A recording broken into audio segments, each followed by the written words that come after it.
Going into spring semester, senior college students are often worried with the question, what's next? Do they go out and get a job? Or maybe go back to school and earn a master's degree? But which really is better? Getting that master's degree or the real-world experience? We'll explore both sides.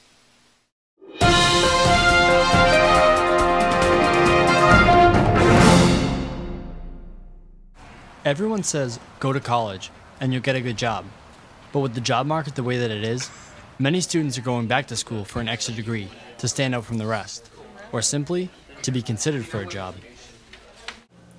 As of right now, I have two plans. One being going down the higher ed route, which would be grad school, and then my second one would be going towards an accounting job firm. My name is Caitlin Swartz. I am an accounting major, and I'm graduating in 2012. Caitlin is your typical college student, goes to class, and is involved with many extracurricular activities, and has a pretty jam-packed schedule. Caitlin is an accounting major, but quickly realized when she got to school that she wanted to go into higher ed. But to do that, she needs a master's degree. I would want to go to grad school because in order to become a higher ed professional and in the higher ed field that I am looking into, I have to go and get my degree because there is no undergraduate program for higher education. Do you have any reservations about applying to grad school? Absolutely. Money is definitely one of them. I've taken out loans for undergrad, and once I go and get my master's, if I decide to, it's all on me. My parents aren't helping me anymore. In order to offset some of her costs, Caitlin is an RA on campus. That will need to continue in grad school. In order for me to go to grad school, I need to apply for fellowships, assistantships, maybe even some jobs that are on campus. As of right now, I don't feel like it's necessary, but in order for me to get a job, it is necessary for me to go to grad school. I mean, I'm doing it because I love it rather than for the money. I'm Glenna Magavro. I'm a communications major with a minor in Spanish and English, and I'm graduating this year in 2012. I would like to write for TV or movies, but preferably television. And Glenna is in no rush to do graduate school. Maybe in the future I would like to go, because I would like to go somewhere that was more focused on what I want to do. So Merrimack's not really the best school for communications, but I would like to go to a bigger name school just to get that on my resume that I went to, something like UCLA, USC, Emerson, something like that. But it's not top priority for me, and it's not really realistic in terms of money for me. I just don't see it. I see it being more debt and less beneficial. Well, let's crunch the numbers. The average cost of a 4-year private college is $28,000 per year. Times that by 4 years, and you get a total cost of $112,000, which is leaving students with loads of debt. It just doesn't fiscally make much sense to me right now, coming out of 4 years, having as much debt as I have from college. It's kind of ridiculous, the amount of debt that I've accumulated in my 4 years here. So to pay even twice that almost in grad school, I don't know if it's actually going to be worth it, if there's ever going to be a payoff for me, especially if I don't win that Oscar like I so think that I will. Then I don't think it'll be worth it now. On the other side of the coin, we have Casey Cummins, who is studying to be a school teacher. On top of passing his MTEL exam, it is required in the state of Massachusetts that he gets his master's degree. As an education major in the state of Massachusetts, you're required to get your master's degree. But I'm glad that's the case because I feel like at the end I will have a better understanding of teaching methods, and as well I'll have a higher pay increase along with my job and along with my degree. But Casey won't have to worry much about the cost of graduate school. I'm lucky, as many schools will pay for your master's degree, and it'll also allow me to teach during the day and then take classes at night or during the summer, so it won't hinder how much I work during the day. And I'll be able to keep a job at the same time. Casey, unlike many others, is happy he will get his master's. As an education major, I think graduate school is a great thing, as I'll come out more well-prepared and a better teacher, and because of that, the students will benefit.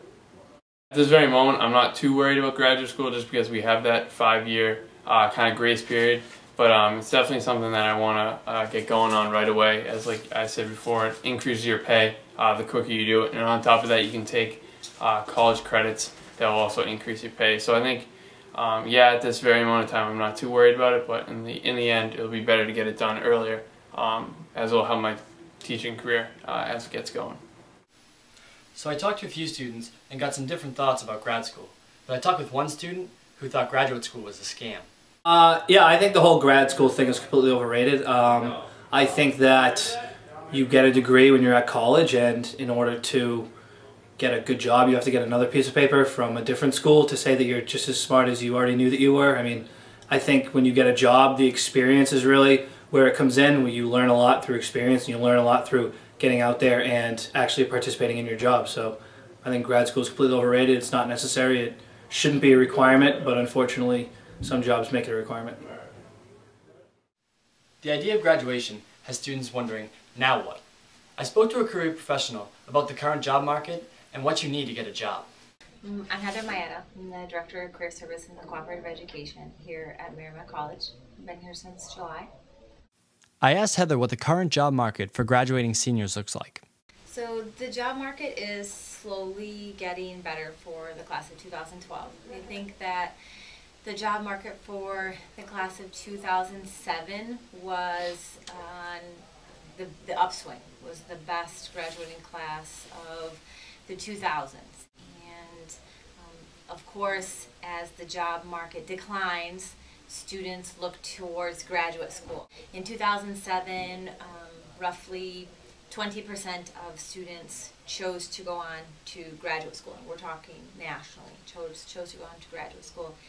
And as the economy started to decline, we saw roughly 2009, it was 25.5% that attended graduate school, and in 2010 it was 27.5%. So you see, with the economy getting worse and worse, the students going to graduate school increasing a little bit. So I would think that the number of students going to graduate school this year would increase a little bit, not significantly, because the market is slowly getting better and better. But there are jobs out there. I think that there are jobs out there. It's more competitive. I would say it really depends on your field, whether a graduate degree is going to make you more competitive or than your peers. Heather talked a lot about how earning a graduate degree isn't the end-all and be-all for getting a job. She stressed the importance of looking into the job requirements of the field you're looking to get into. You can find the job requirements by doing a simple search on Google. For example, if you want to go into higher education, you're most likely going to need a graduate degree. But if you're going into the field of accounting or finance, years experience and a bachelor's degree is going to benefit you more. She also stressed the importance of getting an internship or taking a cooperative education opportunity to strengthen your resume. But before you take the leap into graduate school, you should know what you want to go for. Graduate school is only good if it's required for your industry, or if you know specifically what you want to do, and graduate school is going to help you get to the next step. So what I tell students is, if you know what you're going to do, if you know the field, you're going to have to comb through the position descriptions to really get an idea of what it is your industry is looking for. Heather gave some helpful do's and don'ts when applying to grad school.